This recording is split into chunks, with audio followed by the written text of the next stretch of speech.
Olá, sejam bem-vindos ao podcast Everyday Hero. Hoje vamos falar sobre um tema ainda dentro do verão, sobre arrumar as malas, mas neste caso arrumar o e-mail. E comigo tenho o Luís Guimarães. O Luís é Consultancy Manager do Staffing. Luís, bem-vindo.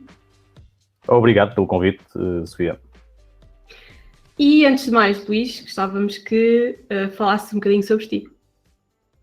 Ora bem, eu, em termos de formação, ao nível do secundário, foi na área de contabilidade e administração, isto falando aqui um bocadinho da minha formação. Tenho também frequência universitária nos cursos de economia, gestão e, mais recentemente, em engenharia informática. Entrei na Randstad em janeiro de 2009, como coordenador de uma equipa comercial na área das telecomunicações empresariais. Depois, em 2010, fui convidado para vir para o Porto, assumindo a gestão de alguns projetos, todos de equipas comerciais ligados às telecomunicações. Posteriormente, ainda na área de outsourcing, fiquei aqui com a responsabilidade de gerir alguns projetos, nomeadamente inbound e outbound, no nosso contact center na PT em Santo Tirso. Posteriormente, estive na NAU, atualmente Global Sales Unit, e isto também para dizer que, dando aqui um parênteses, que sempre gostei da área de informática e sempre utilizei bastante as folhas de cálculo e a programação como ferramentas para melhorar o meu trabalho. Certo. E atualmente estou na área de staffing e tendo, entre outras tarefas, precisamente a de desenvolver automatismos que possibilitem aqui ganhos relevantes de eficácia e eficiência, tanto a clientes como aos nossos colegas, às nossas equipas. Muito bem. E, finalmente, um fun fact. Fun fact. Ora bem, estive aqui a ver e, assim, o fun fact que me vem mais à cabeça e que eu costumo partilhar com algumas pessoas é que eu sempre fui muito goloso, gosto muito de chocolate. Eu, por exemplo, em casa tenho gelados 365 dias por ano. Eu lembro-me de um episódio muito engraçado, porque eu tinha 7 anos e lembro-me que os meus pais só me deixavam comer na altura uma bomboca, não sei se recordas das bombocas ou se elas ainda existem, mas os meus pais na altura, era muito famosa as bombocas, e então só me deixavam comer uma por dia. Epá, e eu como achava aquilo muito pouco, tive a brilhante ideia na altura de juntar aí durante cerca de uns 10 dias as bombocas todas que me davam. Isto com o objetivo de, no final, fazer um grande banquete, não é?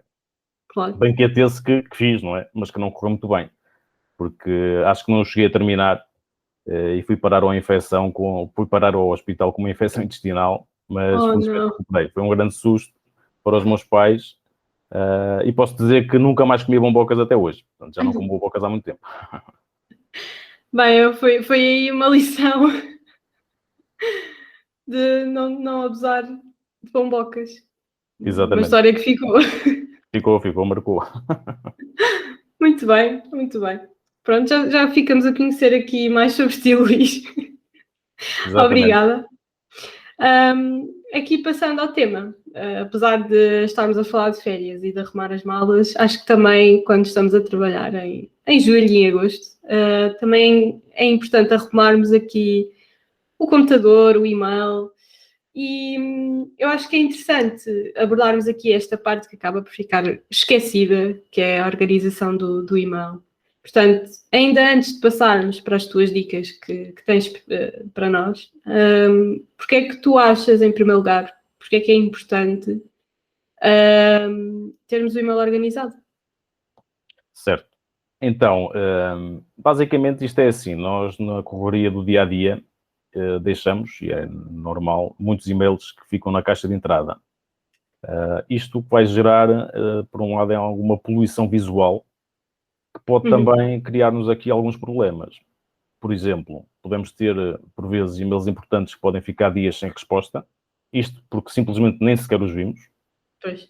Inclusivamente isto pode nos levar, e estou-me aqui a lembrar, quando uma das minhas funções é encaminhar, por exemplo, leads de contactos de possíveis de prospects ou de clientes a pedirem negócios e que podemos inclusivamente perder negócios se não respondermos atempadamente a esses e-mails.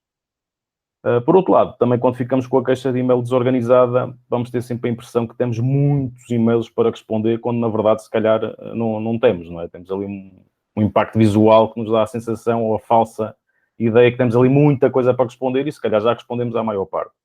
Depois, também nos facilita o trabalho no dia-a-dia, aumenta-nos a nossa produtividade Permite-nos também ordenar os temas por prioridades, ou seja, Uhum. teremos sempre ali temas com diferentes prioridades, obviamente. Controlamos também o estado de cada tema e gerimos a sua evolução. Certo. E, por outro lado, também garantimos que respondemos a toda a gente em tempo útil, porque também é muito chato quando enviamos um e-mail e depois ninguém nos diz nada, não é? Durante alguns dias ninguém nos diz nada. Sim. Sabes que eu, antes de vir para este episódio, preparei-me aqui um bocadinho, fiz o meu trabalho de casa. Organizaste o teu e-mail. Por acaso é interessante, porque eu gosto desta parte da organização. Há quem brinque comigo sobre isso, mas é verdade, eu gosto desta parte. Mesmo assim, achava que sabia tudo e não sabia. É isso. Entre etiquetas e separadores e formas de mostrar a caixa de entrada. Bem, é um mundo dentro do e-mail, por isso gostava de saber quais é que são aqui as tuas principais dicas para começarmos a organizar. Pronto, em primeiro lugar, e que acho que é fundamental, é categorizarmos os e-mails. Uhum. Para isso, temos a possibilidade de criar marcadores e submarcadores para organizar toda a nossa caixa de e-mail. Posso dar aqui alguns exemplos. Podemos criar marcadores, um marcador urgente, um marcador a guardar, um marcador a arquivar, um marcador a eliminar, a tratar, etc. Isto permite-nos categorizar a informação que vai chegando para depois também conseguirmos, de uma forma organizada, ir dando seguimento. Para além de categorizarmos os e-mails que chegam à caixa de entrada, podemos também utilizar, no caso do Gmail, que é a ferramenta que utilizamos, as estrelas para definirmos a importância ou a urgência que temos a atribuir a esse próprio e-mail. Podemos utilizar uma ou duas estrelas, mas temos muitos mais símbolos disponíveis na aplicação. Depois, temos aqui mais algumas possibilidades interessantes. Por exemplo, podemos suspender e-mails. Era uma coisa também que para mim foi uma novidade, que é, eu sei que vou ter que retornar àquele assunto daqui a uma semana, e então o e-mail, durante uma semana, desaparece da caixa de entrada, e só daqui a uma semana volta a aparecer. Ok. Outra sugestão é usar e abusar dos filtros do e-mail. Podemos criar, inclusivamente, filtros diretamente da nossa caixa de pesquisa, ou seja, nós quando pesquisamos, quando estamos a pesquisar um e-mail, podemos, ao lado desse botão, temos um botão que diz filtro, e em vez de fazer uma pesquisa, ele faz um filtro. Depois, o que é mais importante também é reservarmos diariamente uns minutos para revermos todos estes e-mails categorizados, porque senão eles ficam lá também a acumular e o efeito vai ser igual ao da caixa de entrada, não é? Ok. Portanto, entre filtrar e fazer aqui a ordem de importância e arquivar e suspender, já é o suficiente para termos aqui uma noção de organização. Sem dúvida. E, por acaso, há aqui uma pergunta, às vezes, um bocadinho que não se sabe o que fazer. Nós devemos, e aqui, claro, é a tua opinião pessoal, tu achas que devemos eliminar e-mails ou só arquivar? Depende do e-mail. Imagina que é uma newsletter ou uma campanha publicitária e se calhar podemos eliminar. Agora, de uma forma genérica, devemos sempre arquivar e não eliminar. Permite-nos mais tarde fazer uma pesquisa se necessitarmos dele. Agora, se for um e-mail que nunca vamos precisar dele, aí podemos eliminar. Claro. Ok. Bom, e com esta parte de organização, provavelmente também se comete erros ao longo deste trabalho. Quais é que tu achas que são aqui os principais erros quando estamos a fazer aqui esta gestão? Olha, tinha aqui, identifiquei aqui, em primeiro lugar, misturarmos e-mails profissionais com pessoais. Se calhar não é uma boa ideia. Aí até duas caixas, não? Certo, exatamente. Depois, um bocadinho que temos falado até agora, que é deixarmos acumular muitos e-mails na caixa de entrada. E depois, também tenho aqui uma nota que por vezes acontece, que é respondermos a um e-mail com um tema completamente diferente, que não tem nada a ver com aquele e-mail, e mais tarde queremos pesquisar e não o encontramos. Para não lhe perder o rastro, devemos então utilizar um marcador no Gmail. E basicamente são estes. Pois, e estes marcadores, na verdade, nós devíamos quase que ter aqui a nossa própria personalização, ou seja, não há um marcador igual ao outro. Achas que devemos definir conforme os nossos temas ou devíamos, por exemplo, um marcador desta semana, deste mês? Não, eu acho que, como dei aqui no início a sugestão, acho que devemos definir marcadores principais, digamos assim, aqueles que queremos triar de uma forma imediata na caixa de entrada. Depois, poderemos ter o tipo de marcadores, nomeadamente clientes, projetos, etc.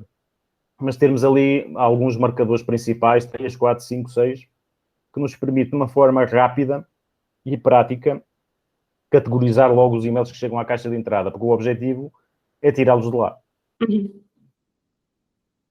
E és adepto daquela moda, não diria moda, mas a caixa de entrada limpa? Sim, eu normalmente deixo na caixa de entrada aqueles e-mails que ainda não estão fechados, mas que também não são muito urgentes. Que estão ali, digamos, a marinar. Os outros categorizo todos e atribuo estrelas. Ótimo. Bem, para quem quiser começar hoje a organizar o e-mail, qual é que é aqui a tua primeira dica, o primeiro passo para começar? Ora bem, a minha primeira dica seria para criar uma pasta logo no topo da sua lista e pode-lhe dar um nome como, por exemplo, backlog e colocar lá todos os e-mails que lá tem na caixa de entrada de hoje para trás. Isto vai ter um impacto muito positivo em termos da tal poluição visual. Porquê? Porque deixamos a caixa de entrada limpa e começamos a partir daí do zero. E vamos ter aquele backlog para tratar, mas já não está ali a pesar-nos visualmente. Muito bom. Quase aqui fazer a arrumação do zero e a partir daí categoria. É isso muito mesmo. Bem. Eu estou aqui a tirar notas mentais, Luís, porque a seguir vou aplicar. Luís, obrigada por ter estado aqui connosco hoje. Eu é que agradeço e espero que a informação que partilhei possa ser útil para quem nos ouve. Sim, foi um episódio muito prático para quem quiser aplicar estas dicas. Obrigada também a quem nos ouve. E já sabem que continuamos com os episódios semanais e que nos podem seguir no LinkedIn, Facebook e Instagram e acompanhar as nossas novidades da Summer Season. Obrigada e até à próxima semana.